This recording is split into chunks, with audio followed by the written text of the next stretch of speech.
As you come out of Columbia on 378, you'll pass McIntyre Air Base on the right. It's an Air National Guard base.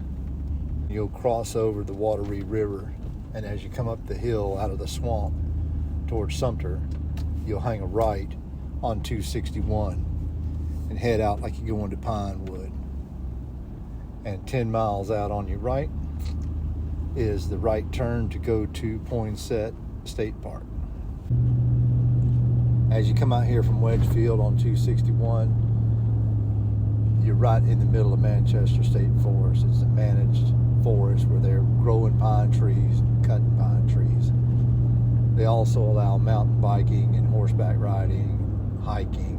All of this requires a permit, but you can come out here and find those trailheads and mountain bike all day long if you want. There's plenty of trails. Also out here is the Poinsett bombing range right in the middle of the forest.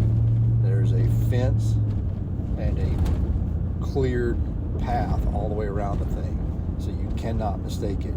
There's signs everywhere that says keep out, don't enter, bombing range. This is where the A-10 Warthog and the F-16s come out of Shaw Field and do some practice runs. So stay out of there.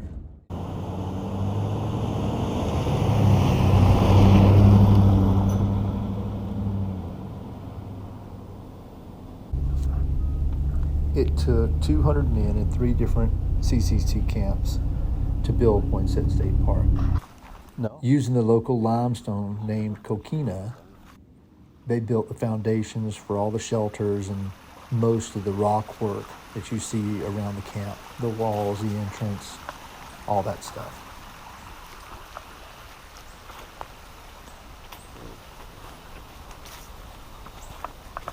What do you call it, Levi Mill Lake?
This is where Colonel Hugh Horry caught up with the British Major McElrath. Turns out, McElrath was supposed to fight Francis Marion in a duel, but he reneged on that duel and took off running. Well, the Swamp Fox sent Colonel Horry after him, and Colonel Horry caught him right here, and surely there would have been a battle.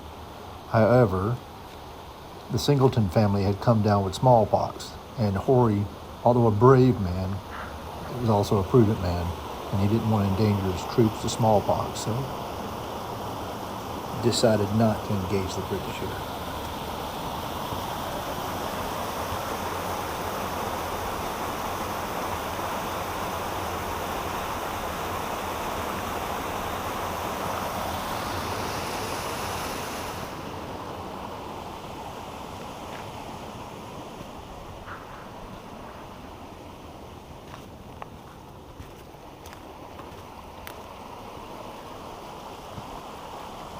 Poinsett State Park was named after Joel Roberts Poinsett. Born in 1779, he went to school in England before becoming president of South Carolina's Board of Public Works, where Poinsett was to oversee the construction of South Carolina roads and canals. He went on to be a U.S. congressman and our first ambassador to Mexico before passing away in 1851. The 1,000-acre Poinsett State Park was established in 1934 and opened in 1936. It is one of 16 state parks built by the CCC.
This is what I remember.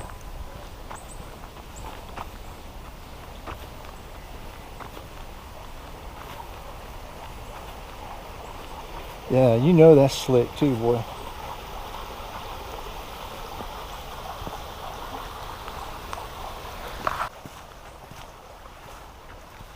So the Palmetto Trail runs through here.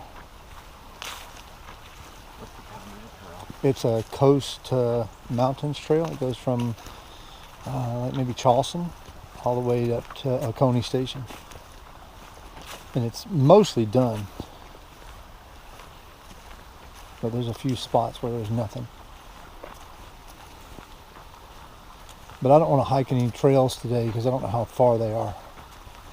Right. I get out here, I didn't bring any water or anything, so. Right.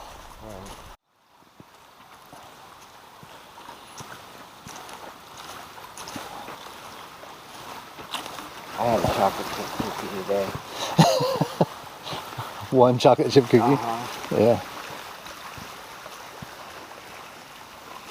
So when you were mapping, what did you map? Did you map the trails in the park, or are you mapping more like Manchester? I don't know what Manchester is, but I did all the trails in the park. None of it had been mapped at the time. So they're starting fresh. Yeah. With the mapping. When you carried like at the time it was that big yellow GPS backpack with the antenna on it? Yeah. Extended up and it had the disc right here. Just rode the trails. And you rode all this on your bike? So you would have ridden, you think you would have ridden part of this Palmetto Trail, or just like the trails in the park? Or this being created later, you think? It was whatever trails were established at the time. Well, I don't know. So, I don't know. I feel like they were just park trails. Yeah. I don't think there was a big system going on at the time. That's been 30 years ago. Right. So we're going to try to hike this Coquina Trail? Sure. And the decision is it can't be that far? That's the decision. Yeah. We don't have a clue. We didn't look it up or anything. I think he's had one chocolate chip cookie and I've had nothing to eat today. So and we didn't bring any water. So, you know, what's good for us is not good for everybody.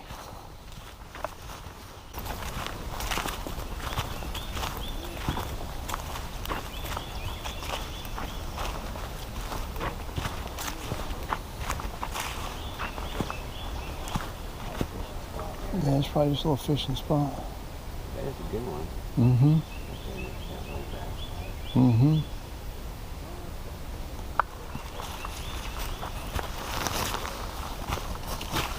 So you think Coquina goes this way? All right.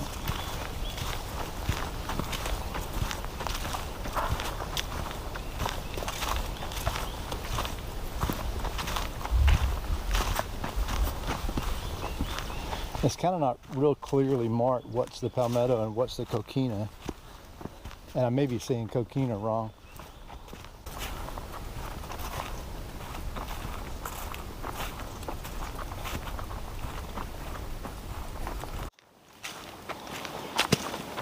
Something tells me that's the high point of the trail. Seems like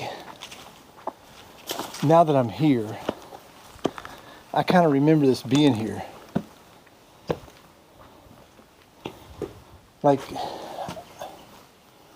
I would have been 8 maybe years old, so that was 48 years ago.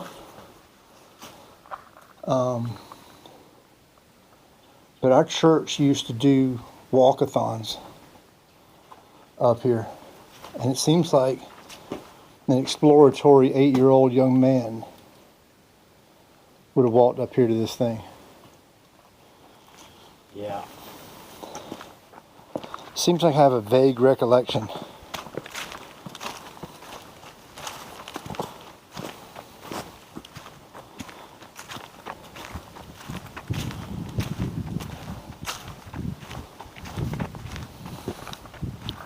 So if you've never been on a walkathon is where you and your church group get together and you walk to raise money for Lottie Moon or some other offering that your church is doing.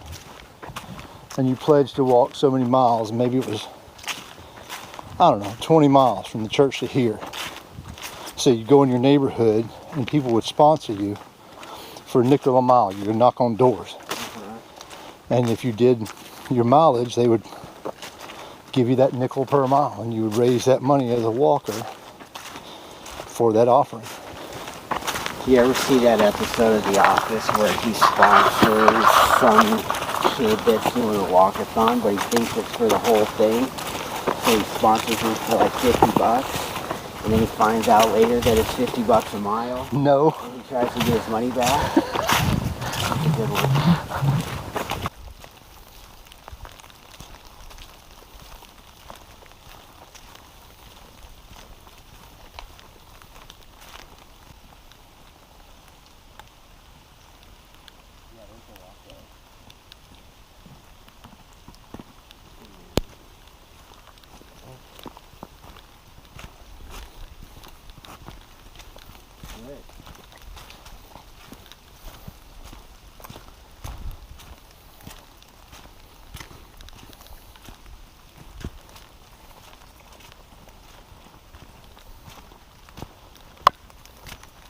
Kind of like the trails at Conisty, they got the same kind of swampy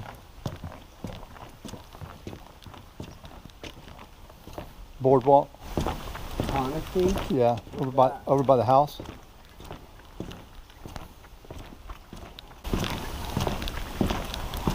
They got some of this stuff in like Santa Cruz, kind of like a marshland on the coast.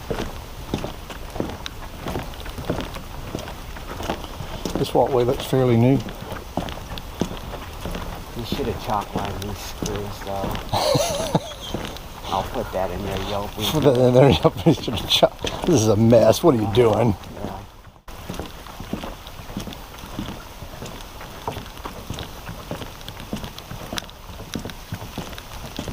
Okay, so it just stays by the lake on this way. Yeah. Yeah. It's just around the lake. Coquina. I guess it means around the lake in Indian. I don't know. Yeah. I'll buy it. I'll buy it. I mean, we just do this kind of stuff like it's normal people.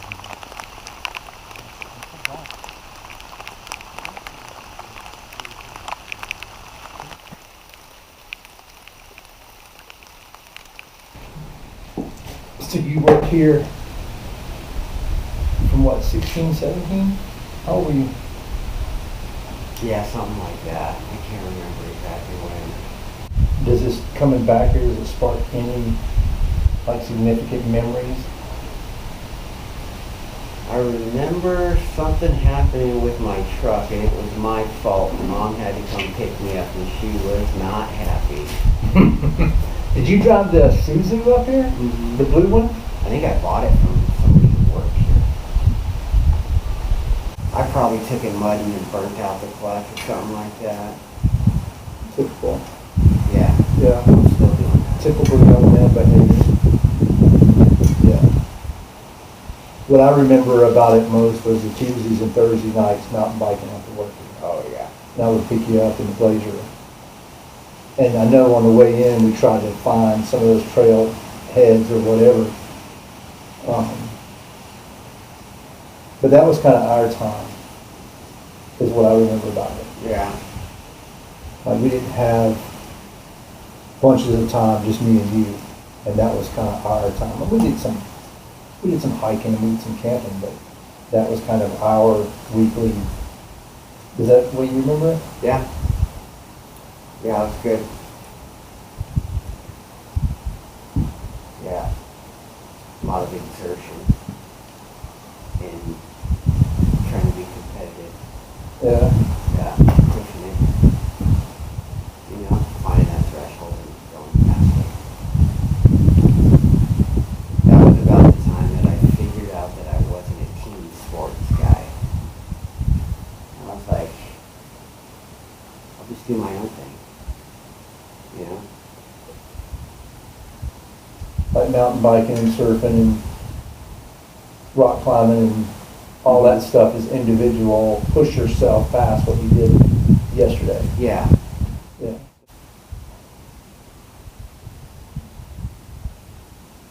I think I did better at the individual sports too. Like, it took me a lot longer to figure that out. I don't know if it was the same reasons. Maybe somewhere deep down it was the same type of mentality. Like, I didn't feel the connection with the other guys in the football arena. Whenever I played football, I didn't feel the connection with those guys. So the mountain biking and the running and the road biking and the triathlon and all that came more naturally. Yeah. We have something at Jackson called, when you walk in the doors, did you see it? It says beat yesterday. And I guess that applies to individuals and teams, because at Jackson we're a team, for sure. And I get the whole team effort. Mm-hmm. But, I mean, we were always beat yesterday. And I think as individuals, when you're competing against yourself, is be better than you were yesterday. Yeah. The park has 13 different trails composing over 25 miles of trail system. None of the trails individually are longer than 5.5 miles.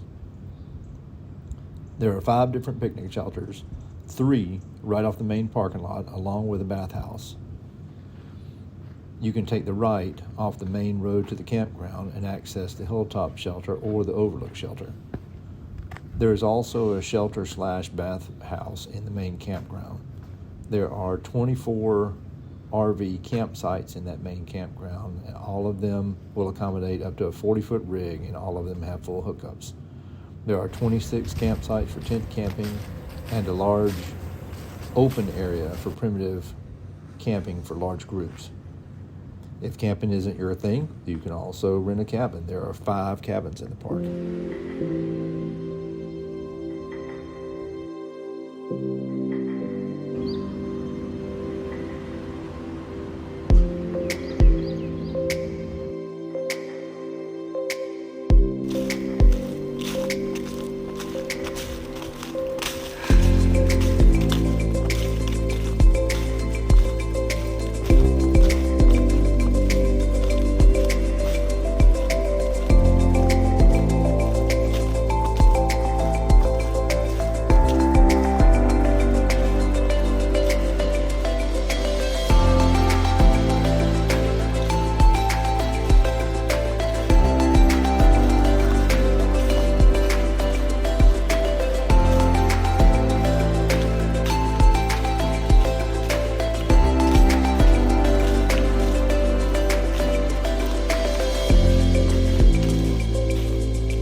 always thought Spanish moss or graybeard was imported. It turns out it is absolutely native to this part of the country. It's beautiful. The old Levi Mill Lake is a 10-acre lake that accommodates fishing and boating, swimming. You can swim from Memorial Day to Labor Day. Fishing is pretty much all year. As far as boating goes, you can rent canoes or kayaks or stand-up boards or even the paddle boats. You can also bring in your own boat as long as it's under 14 feet long, and it has to be carried from the parking lot to the lake, and it cannot have a gas motor.